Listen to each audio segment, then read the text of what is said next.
Through vocal fold activation after we have released the tension in the system, shoulders, neck, jaw, tongue, chest, sometimes back of the head, cheeks.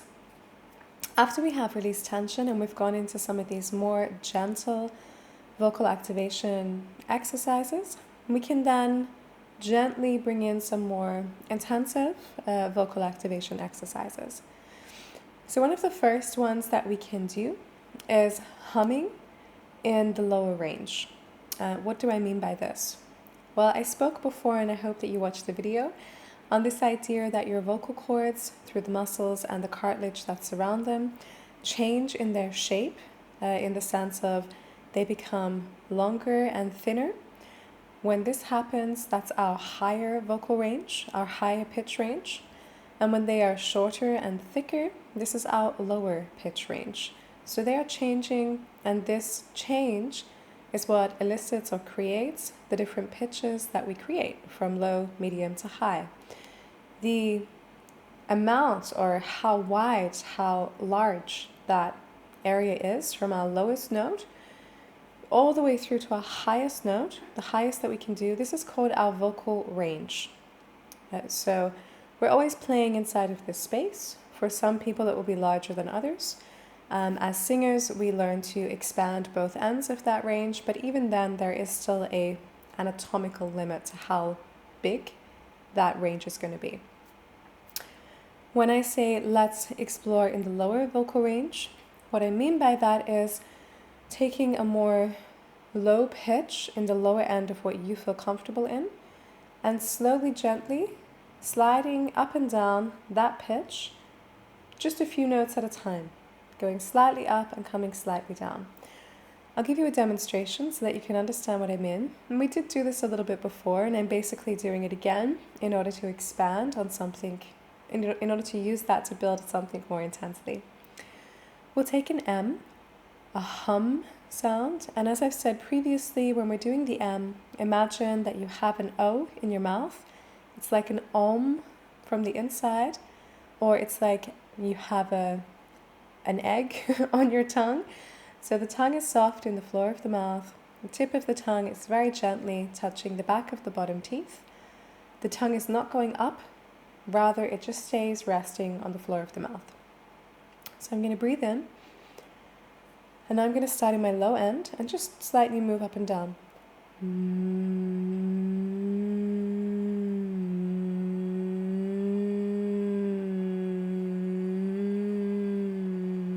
I'll do that again.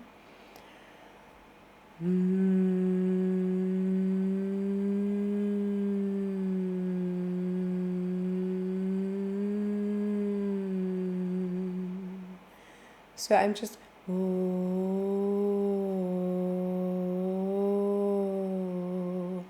I'm doing it with a to make it a little bit softer. That also can help us to control the sounds slightly better. And when we start to speak about resonance, it helps us to feel our resonance with more ease. And this is a practice that you can do if you can with the sound. Low, in your low, whatever your low is, slightly up and then down.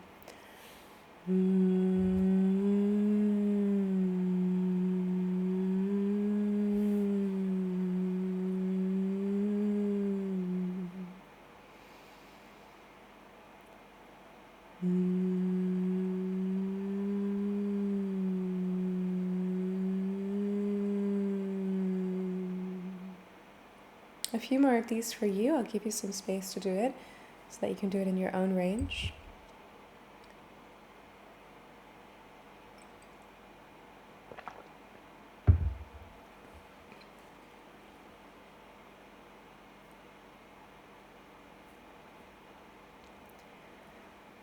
Now if you want to, you could go from to ooh.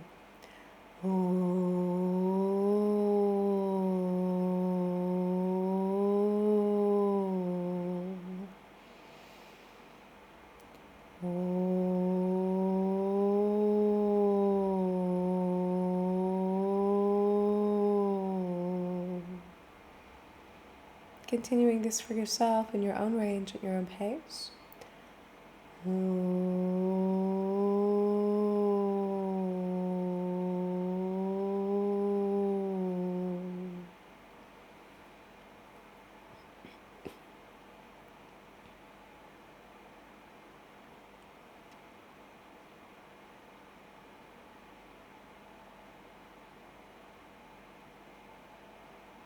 Okay, so now the next step, we've done the lower range. We're going to now go from low to the mid range. So the siren or the trill that we're practicing, it will just go from lower, higher, but not too high, kind of in the middle of what feels comfortable for you. As an example, we'll start with hmm.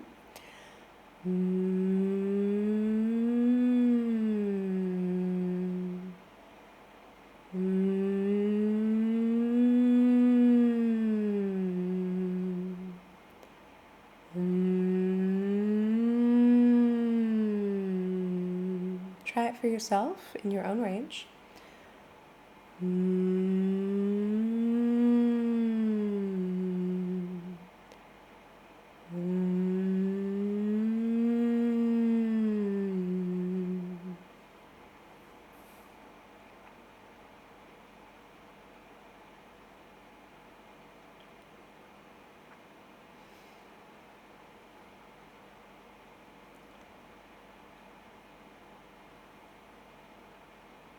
Okay, now we'll do it with the oo again.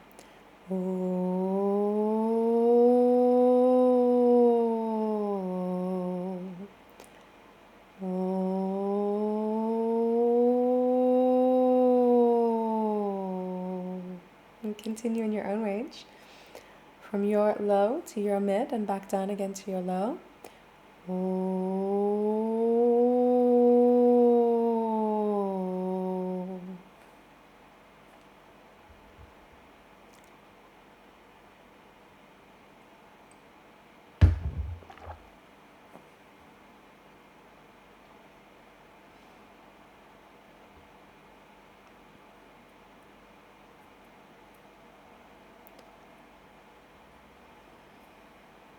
Now we're going to go through the range.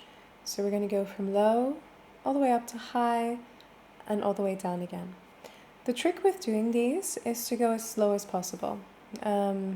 If your breathing capacity is not there, please don't stress yourself. Rather stop, take a breath in, and continue going up and back down. Or you could go from low to high, stop, breathe in, come back down from high to low. So slow is what wins here. The reason being is that we're coordinating these muscles and the cartilage that I've mentioned to work together well.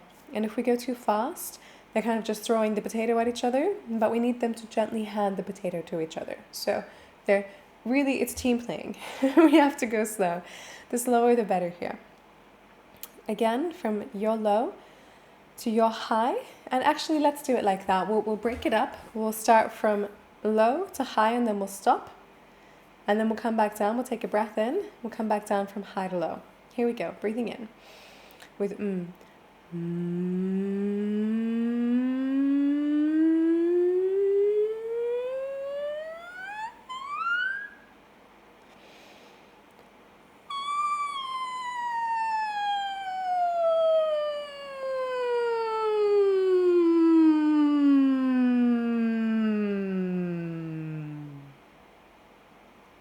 Try that again. Your low to your high. Take a breath in. Your high to your low as slowly as you can with the sound.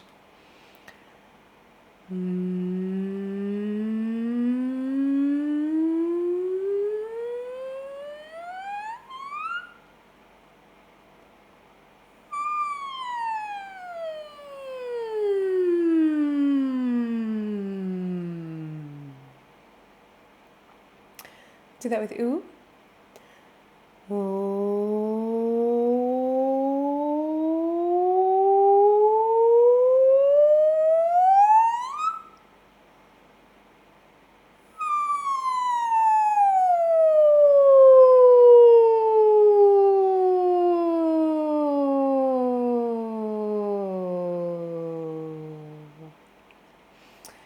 I'm going to stop the video now, but my wish is that you play with this for a good 3 to 4 minutes. Choose to do the or if it feels better for you, the oo. Keep it soft, keep it light. We're not going for a loud volume. Actually, softer is better. Please do try to make sure that you have that lower breath support. So in saying that, breathe in, think about blowing out in the low area, blowing the belly out. As you breathe out and you make a sound, you want to draw that point in towards your spine, and that's when you're going to vocalize. Don't overdo it. We're not forcing anything. And the other thing that I really want to make clear here is that your voice is not coming from below. This is something that I often hear. Your voice is made up of all of these different pieces that are playing together at the same moment. It's a coordinated dance inside of yourself. So it's not coming from your belly. The air support is happening, the muscular support to support the air pressure is happening in the belly. Vocalization is happening through your vocal cords coming together and vibrating. Resonance is the result of the placement of that vocalization through your conscious awareness and intention. Releasing tension in the system is creating more space for that. For that, I mean the vocalization and the resonance and the breath. So it's all happening. It's. I often like to make an analogy to yoga. It's, if you happen to do yoga, if we're in a position, for example, the downward dog position, we're not just thinking about one point of our body. We have to coordinate all these different things at the same time in order to get this open energy flow, which the pose, which in yoga is called an asana, gives us. And it's the same thing with the voice. We're looking for this open energy flow. So please, if you can, keep that in mind as you're going through and getting now into more vocalizing. It's a dance within you, which requires the mechanics to be aligned. The voice is not coming from a certain spot.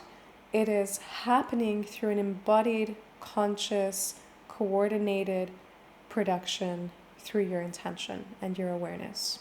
If you have questions about that, please let me know.